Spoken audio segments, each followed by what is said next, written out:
প্রায় হচ্ছে হচ্ছে করেছে।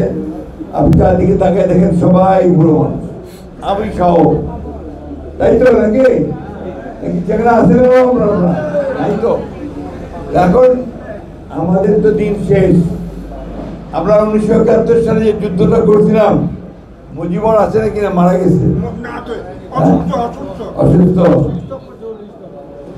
আমরা যারা মুক্তিযুদ্ধ করছিলাম সে 1971 সালে আপনাদের নিশ্চয়ই মনে থাকার কথা যে তখন একদিকে আপনার সেই টুকরাবাড়ি, তারপরে আপনার ক্যাম্পগুলোর নাম বলো, দাড়িভিট, মনে আছে ক্যাম্পগুলোর কথা আপনাদের?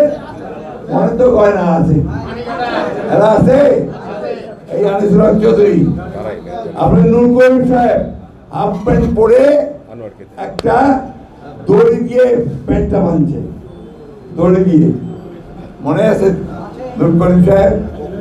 টুকরাবাড়ি ক্যাম্পে মাটির মধ্যে 17 উপরে আমাদেরকে শুতে শুয়ে থাকতো এবং সেই সময় ট্রেনিং নিয়েছে কষ্ট করে। এখানে অনেকেই আছে যারা মুক্তিযুদ্ধের সঙ্গে সরাসরি জড়িত ছিলেন। এখানে আমাদের একটা পরিবার আছে, থানা আছে নাকি এখানে? নাই।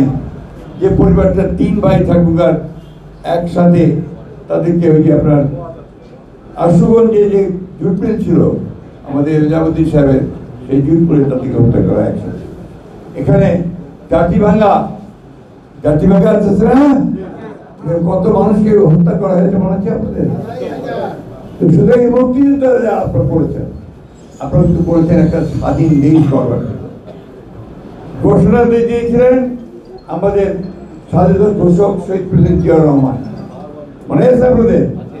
আমি জিয়া বলছি, মনে আছে তো? সেই আজ থেকে এখন প্রায় কত বছর হয়েছে? 54 বছর, 54 বছর বয়স হয়ে গেছে না? তখন আমরা যুবক ছিলাম, অনেকে কিশোর ছিলেন, বৃদ্ধ হয়ে গেছে।